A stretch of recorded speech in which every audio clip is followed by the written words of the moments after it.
अपने जज्बात और एहसासात को दफन कर दिया था और ये सोच लिया था कि इससे ज़्यादा बुरा और क्या हो सकता है। मगर मैं भूल गई थी, कुछ मज़ीद था जो इससे भी ज़्यादा भयानक होने वाला था। ये शाम का वक्त था। मैं फूफो और किरण के साथ गाहे बगाहे कुछ दुकानों में जा रही थी। उनकी जली कटी बातें भी सुन रही थी, मगर खामोश थे। यहाँ आकर पता चला था कि मेरी शॉपिंग का तो बस एक नाम था। असल में किरण ही को कुछ चीज़ें खरीदनी थी। हम तीनों अभी मज़ीद एक दुकान में घुसते कि एकदम से फूफो को याद आया कि वो अपना कपड़ों का शापर तो पिछली दुकान में ही भूल आई हैं।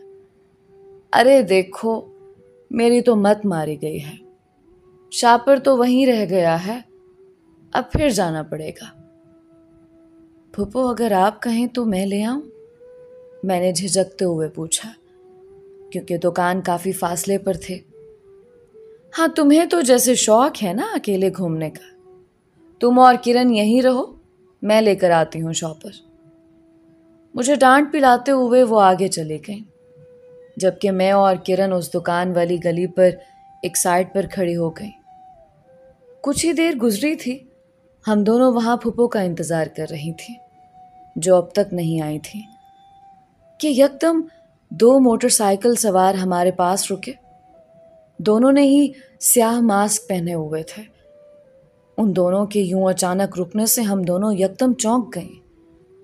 पता नहीं अब आगे क्या होने वाला था। अभी मैं ये सोच ही रही थी कि पीछे बैठे एक आदमी ने मेरा हाथ पकड़ लिया।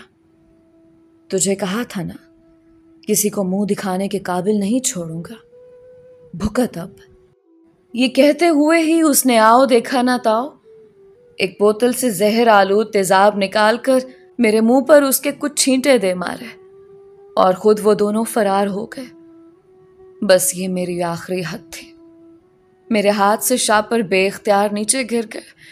मुझे यूं महसूस हुआ किसी ने मेरा चेहरा जलती आग में फेंक दिया है, या शायद वो तकलीफ इस तकलीफ से कम होती। शदीद दर्द और जलन के मारे मैं चीखती चिल्लाती जमीन पर लौट पौट हो गई। मेरे हाथ तक जल रहे थे और इतनी शदीद टीसें थीं कि यूं महसूस हो रहा था मेरी जान निकलने लगी है। जलते हाथों से मैंने अपना जलता मुंह छुपाया हुआ था। आसपास लोग इकट्ठे हो गए थे। फूफो भी आ चुकी थी, मगर मेरे लिए सब कुछ स्लो मोशन में चल रहा था। तकलीफ, शदीद तकलीफ, लोगों का शोर, सब कुछ गड़बड़ हो गया था। यहां तक कि मैं होशो हवास से बेगाना हो गई। 2 दिनों बाद मैंने आहिस्ता आहिस्ता अपनी आंखें खोली और आसपास नजर घुमाई। पल भर लगा मुझे ये समझने में कि ये जगह कौन सी है। ये एक अस्पताल था।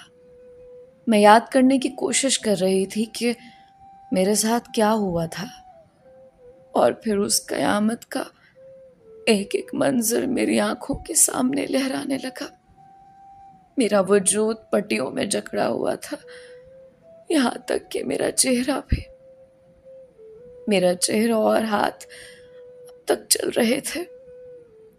मैं बुरी तरह झुलस चुकी थी। ये पहली बार था कि मेरी आंख से आंसू नहीं निकला। शायद शायद उस कयामत ने मुझे वाकई मार दिया था।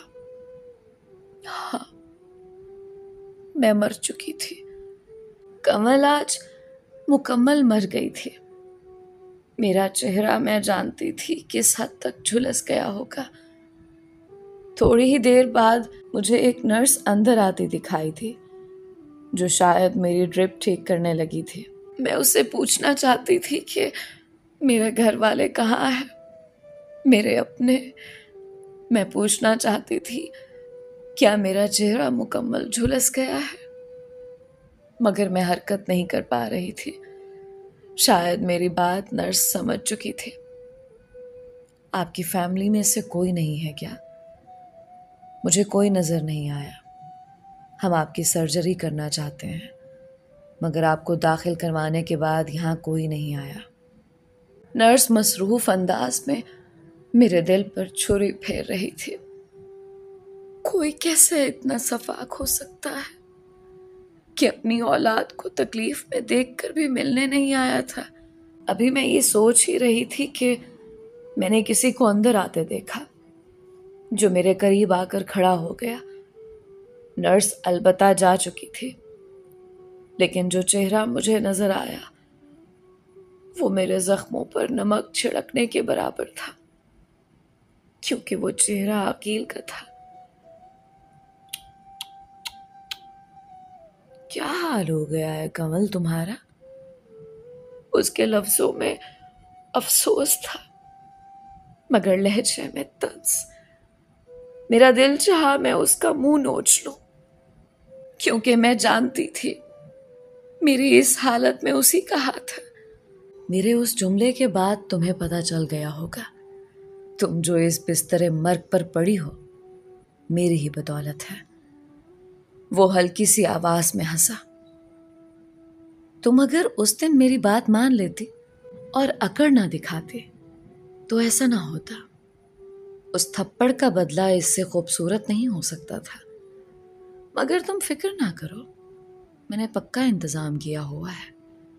तुम ये मत सोचना कि बोलने के काबिल हुई तो तुम मेरा नाम ले लोगे, क्योंकि अब तक सब ये समझ चुके हैं कि तुम्हारा किसी के साथ चक्कर चल रहा था। इसलिए तुमने मुझसे शादी से इनकार किया था, मगर जब बात नहीं बनी तो तुम्हें मुझसे शादी के लिए रजामंद होना पड़ा, और तुम्हारे उस फर्जी माशूक ने तुम्हारे इनकार पर गैरत और जज्बात में आकर तुम पर तेजाब डाल दिया। अकील की ये बात मेरे जिस्म पर मले जख्मों से ज्यादा तकलीफ दी थी। कोई इस कदर घटिया कैसे हो सकता है? कोई इस हद तक कैसे जा सकता है? बेइख्तियार मेरे कानों में उसका वो जुमला लहराया, जब उसने मुझे कहा था कि वो मुझे किसी को मुंह दिखाने के काबिल नहीं छोड़ेगा। उसने वाकई मुझे किसी के काबिल नहीं छोड़ा था। उसने सूद समेत मुझसे बदला लिया था। उस एक पल मैंने सोचा था कि काश मैं मर जाती, मगर मौत को भी तो शायद मुझ पर रहम नहीं आ रहा था। उस बिस्तर पर लेटे हुए मुझे एक छोटी सी उम्मीद थी कि शायद एक दिन सच सामने आ जाए। शायद 3 हफ्ते बाद मैं आज अस्पताल से डिस्चार्ज होने जा रही थी। इस अरसे में अम्मा ने 1-2 दफा अस्पताल चक्कर लगाया था, मगर उनका रवैया बहुत सख्त था। अब मेरी पट्टी भी किसी हद तक खुल चुकी थी। मेरे चेहरे का एक हिस्सा और हाथों की जल्द मुकम्मल झुलस गई थी। उसने वार किया था मेरी खूबसूरती पर, उसने वार किया था मेरी जहानत पर, उसने वार किया था मेरे किरदार पर, उसने वार किया था मेरे वजूद पर, उसने वार किया था उस एक बात के पीछे जिसमें मैं मजलूम थी। उस वक्त मैं अस्पताल के बेड पर बैठी अम्मा का इंतजार कर रही थी, जब एक नर्स मेरे करीब आई और खड़ी हो गई। वो शायद कुछ कहना चाहती थी। अम्मा अम्मा नहीं आई, मैंने अटकते हुए पूछा, क्योंकि बोलने की वजह से मेरे मुंह से यूं महसूस हो रहा था जैसे टीसें उठ रही हैं। तुमने अपना चेहरा देखा? नर्स ने मेरी बात को इग्नोर करके उल्टा मुझसे सवाल पूछा, जिसका कोई जवाब मैंने नहीं दिया। क्या जवाब देती? उस कयामत खेज हकीकत को तस्लीम कर चुकी थी। क्या ये काफी नहीं था जो अपना आप देख के खुद को मजीद अजियत से गुजारते? नहीं चाहिए था मुझे ये जीवन, ये जिंदगी जहां मेरी हर उम्मीद रूठी थी। किस काम की हूं मैं? किसी काम की नहीं। दिल ने बेइख्तियार कहा, मगर जुबान खामोश थी। तुमने यकीनन अपना आप नहीं देखा होगा। मैं यहाँ लंबा चौड़ा लेक्चर झाड़ने नहीं आई। इतना कहूँगी कि जो हो गया वो हो गया। जानती हूँ तकलीफ दे है। यहाँ तुम जैसी जाने कितनी ही इस बिस्तर पर से होकर गई हैं। हर एक का अपना दर्द और अपनी जुल्म की दास्तान थी। उनमें से किसी ने हिम्मत छोड़कर खुद को खत्म कर दिया, कुछ ने जीना छोड़ दिया, मगर कुछ इस झुलसे चेहरे और जले हाथों से अपना आप मनवाकर कामयाब हो गई। तुम्हारा चेहरा तो जल सकता है, मगर जज्बात, इनको कोई आग जला नहीं सकते, कोई तेजाब नाकारा नहीं कर सकता। बस इतना कहूंगी कि खुद से कभी मत भागना, वरना खुद पर जुल्म करोगे। इस झुलसे चेहरे को अपनी कमजोरी मत बनाना, बल्कि इसको अपनी ताकत बना लेना।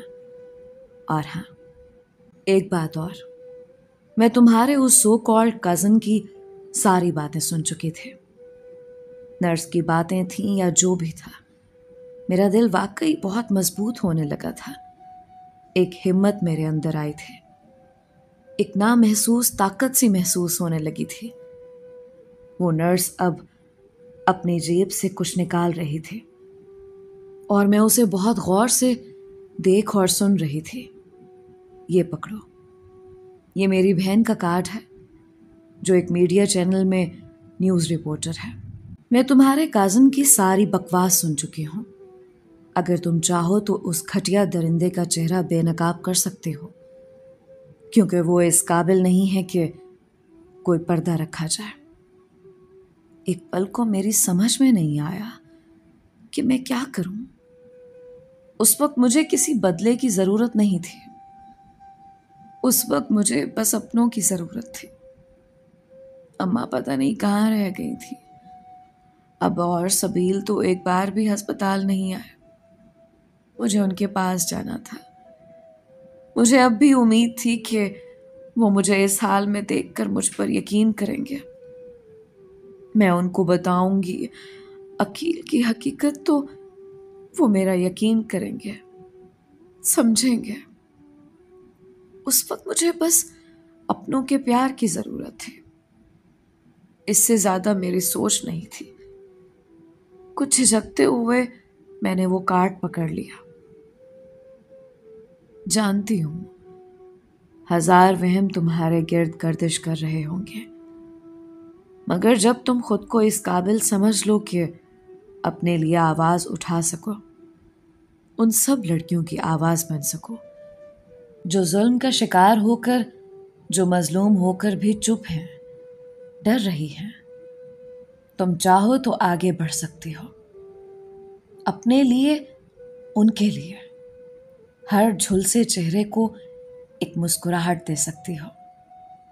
बस एक फोन कॉल, बस एक। इतना कहते उसने मुझे थपकी दी और मुस्कुराते हुए चले गए, जबकि मैंने उसे दूर तक जाता देखा।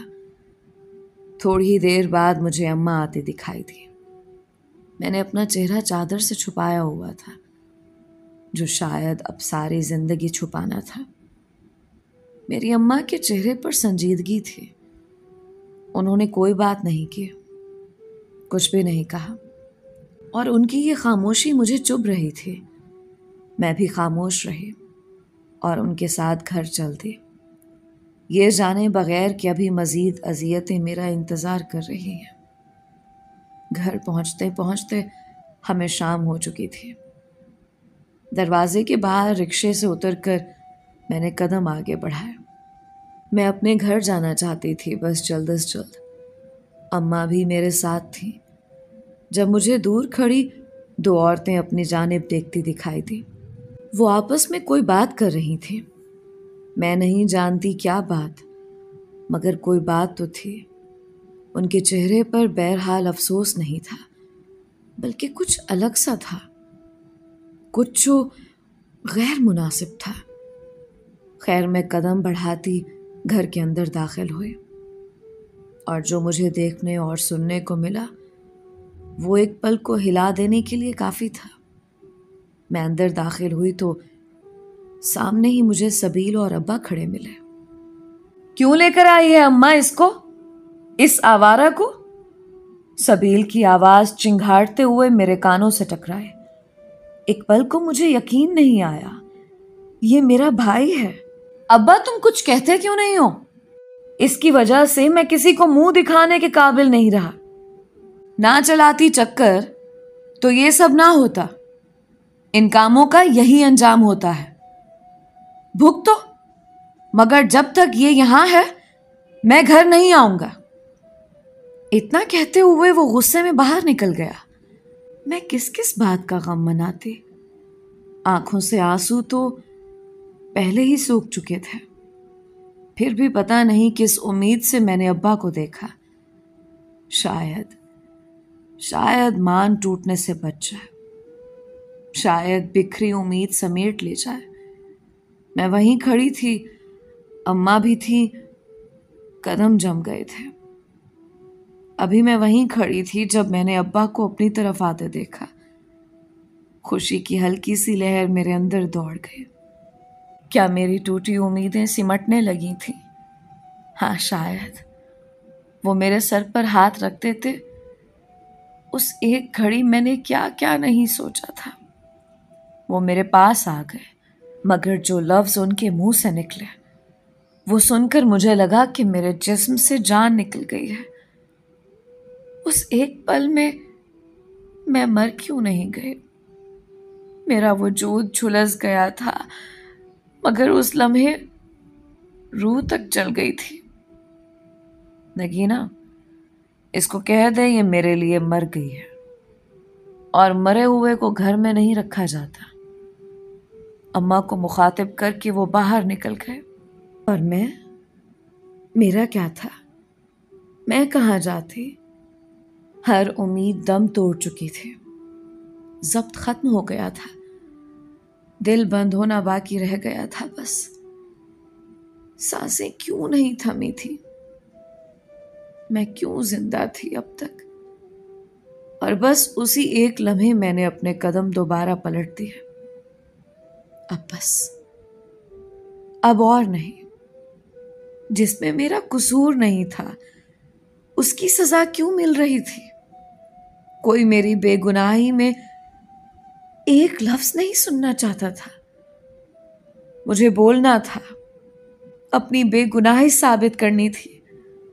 कौन था जो मुझे सुनता? हाँ, वो नर्स का दिया कार्ड जो अल्लाह ने मेरे लिए भेजा था। शायद अब बस मुझे पता चला था कि अगला कदम मेरा क्या होने वाला था। अम्मा की आती आवाजों को इग्नोर करते मैं रिक्शे पर बैठे और उस कार्ड पर लिखे एड्रेस पर पहुंच गई। वहां पर उस नर्स की बहन से मेरी मुलाकात हुई, जिसे मैंने अपनी कहानी का एक एक लफ्ज बता दिया। मुझसे पहले जाने वो कितनी ही ऐसी अजियतनाक दास्तानें सुन चुकी थी। मेरी बात सुनकर वो कितनी ही देर खामोश रही, और फिर बिलाखिर वो बोल पड़ी, तुमने सही फैसला लिया है, क्योंकि इस दुनिया में तुम्हारी जात पर सबसे ज्यादा तुम्हारा हक है, और किसी को इजाजत नहीं कि वो ये हक तुमसे छीन कर तुम पर जुल्म ढाए। खामोशी हल नहीं, बोलो अपने लिए, ताकि इस जुल्म का शिकार जितनी भी लड़कियां हैं उनकी खामोशी भी टूटे। आगे बढ़ो इस झुलसे चेहरे और जले हुए हाथों के साथ, क्योंकि तुम्हारा अब भी जिंदगी पर पूरा हक है। और उन जालिमों को नाकों तले चने चबवा दो। अल्लाह तुम्हारे साथ है, हिम्मत रखो। आज मैं तुम्हारा इंटरव्यू लूंगी, जो दिल में हो कह डालना। इतने सालों का जब्त तोड़ देना, ताकि तुम्हारे लफ्जों के वार से जालिम शर्मिंदा हो जाए। उनके ज़मीर उनको उनकी खौफनाक सूरतें दिखाओ, ऐसी सूरतें कि उन्हें खुद से भी नफरत हो जाए। आप ठीक कह रही हैं, अब बहुत हो गया। किसी को हक नहीं कि वो मेरी जात को तार तार कर सके। आप जब कहेंगी मैं इंटरव्यू के लिए तैयार हूं। उसकी बात के जवाब में मैं इतना कह सके, मैं वाकई अब थक चुकी थी।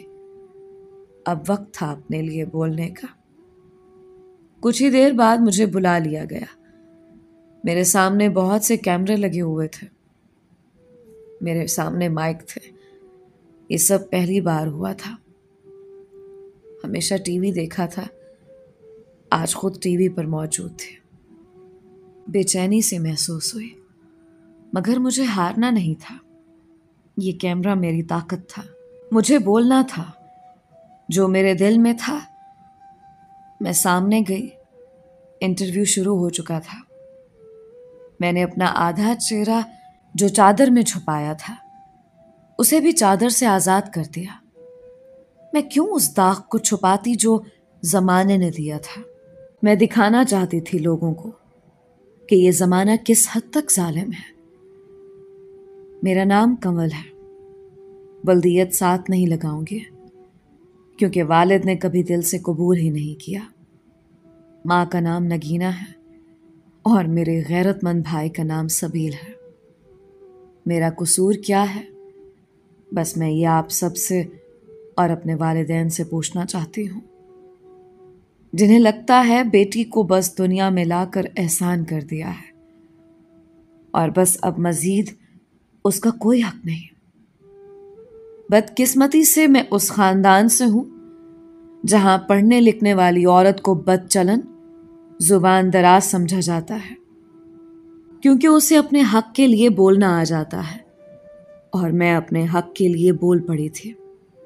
यही मेरी गलती और सजा है, यही मेरा कसूर है। ये झुलसा चेहरा, ये जले हाथ मुझे मेरी तालीम के बदौलत मिले। ये मेरा हाथ, इसमें कलम देखना चाहती थी मैं, लेकिन इसकी जलन ने मुझे इस काबिल नहीं छोड़ा कि मैं हाथों में कलम थाम सकूं।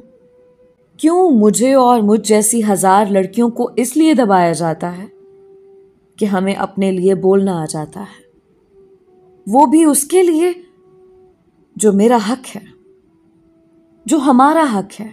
अकील जैसे घटिया दरिंदों के हाथों अपनी इज्जत बचाने पर माँ बाप को लगता है कि जानबूझकर ड्रामा रचाया जा रहा है, क्योंकि शादी हमारी मर्जी की नहीं है।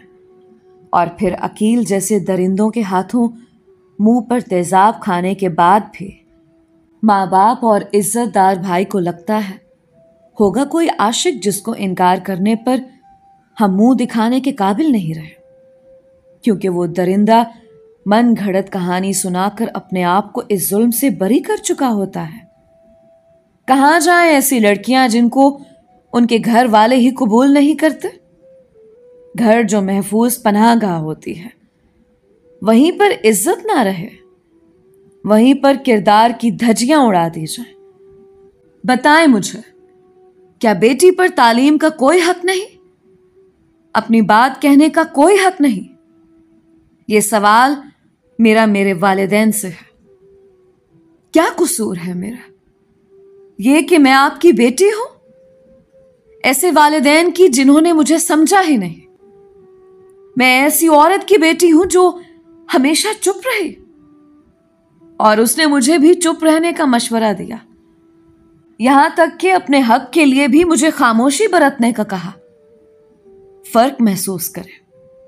मेरी मां तालीम याफ्ता बाशऊर होती तो अपने लिए भी बोलती और मेरे लिए भी। शायद मेरा चेहरा कभी ना झुलसता। मेरा बाप पढ़ा लिखा होता तो उसे अपनी बेटी के मुकाम की अहमियत का पता होता। मेरा भाई पढ़ा लिखा होता तो उसे पता होता कि बहनों की इज्जत कैसे की जाती है, उनको तहफ्फुज़ कैसे दिया जाता है, उनको अकील जैसे दरिंदों से कैसे बचाया जाता है। और सबसे बड़ी बात, अकील अगर बाशऊर तालीम याफ्ता होता तो शायद अपनी नाजायज ख्वाहिशात को पूरा करने के लिए मेरी तरफ रुजू ही ना करता। शायद वो इस थप्पड़ का बदला ऐसे ना लेता जो मैंने उसे अपनी इज्जत बचाने के लिए मारा था। और सबसे आखिर पर, अगर फूफो पढ़ी लिखी होती, बाशऊर होती, तो शायद अकील जैसी औलाद की हर घटिया बात को रद्द करके किसी की बेटी की इज्जत को तार तार ना करती। ये क्या जमाना है जिसमें जुल्म का शिकार भी लड़कियां हों और फिर इल्जाम भी उन्हीं पर लगे। जिस्मानी तकलीफ से भी लड़की गुजरे और जहनी अजियत से भी। इस जमाने ने तो चादर मेरे सर पर रखनी थी, इसी ने मेरी चादर को मिट्टी में मिला दिया। अब्बा ने तो मुझे अपनी शफकत की छांव में रखना था, उन्होंने ही मेरे वजूद को जिंदा मार दिया। जलने की इतनी तकलीफ नहीं होती जितनी अपनों के दिए जख्मों की होती है। जले हुए जख्म शायद ठीक हो जाते हैं, मगर अपनों के जख्म हमेशा रिश्ते रहते हैं। मैं कंवल अपने आप को आज हर ताल्लुक से आजाद करती हूं। मेरा कोई घर नहीं, कोई भी नहीं। मैं नहीं जानती मुझ में इतनी हिम्मत कहां से आ गई थी। शायद बचपन से दिल में मौजूद तल्ख बातें सामने आ रही थी और इसलिए आज मैं कहती गई। हर उम्मीद जो टूटी थी उसकी किरचियां आज एक एक करके दिल से बाहर फेंकना चाहती थी। और बस आज दिल चाहे लहू लुहान हो गया था, मगर एक बोझ कम हुआ था। जानती थी कि मेरा खानदान ये सब सुन और देख रहा है, और बस यहां से अपना बोझ हल्का करके मैं वापस चली गई। जो हम जैसी लड़कियों के लिए होता है, शेल्टर हो, जिनका कोई घर नहीं होता, वो वहीं रजू करती हैं। कुछ वक्त बाद अकील को जेल हो चुकी थी।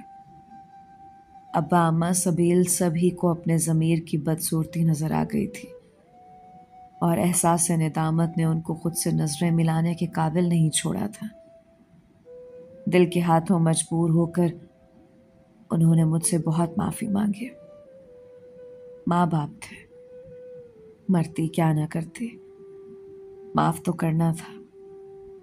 मगर फिर कभी मैं उस घर में ना गई।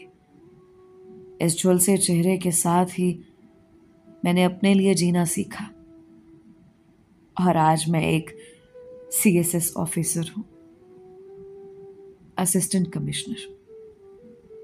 एक ऐसी औरत जो झुलसे चेहरे और जले हाथों से इक़्तिदार में है, क्योंकि मैं रुकी नहीं थी, बस चलती रही बगैर पीछे देखे। हर लड़की को आगे बढ़ना चाहिए, क्योंकि हर एक का खुद पर हक है। ये हक अल्लाह ने इंसान को दिया है। जुल्म के लिए आवाज उठाना मुश्किल है, मगर एक बार आवाज उठा ली जाए तो हर जालिम की आवाज दब जाती है, क्योंकि बोल के लब आजाद हैं तेरे। दोस्तों, ये थी एक बाहिम्मत लड़की कंवल की कहानी, जो कि अपने सगे मुनाफिक रिश्तों और जिंदगी की तल्ख हकीकतों से लड़ी। उम्मीद करती हूँ कि इस कहानी से लड़के और लड़कियों दोनों ने बहुत कुछ सीखा होगा। अपनी राय का इजहार कमेंट्स में ज़रूर किया करें। मिलते हैं एक नई कहानी के साथ। अपनी दुआओं में मुझे याद रखें। अलीज़ा कंवल को इजाज़त दीजिए। अल्लाह हाफ़िज़।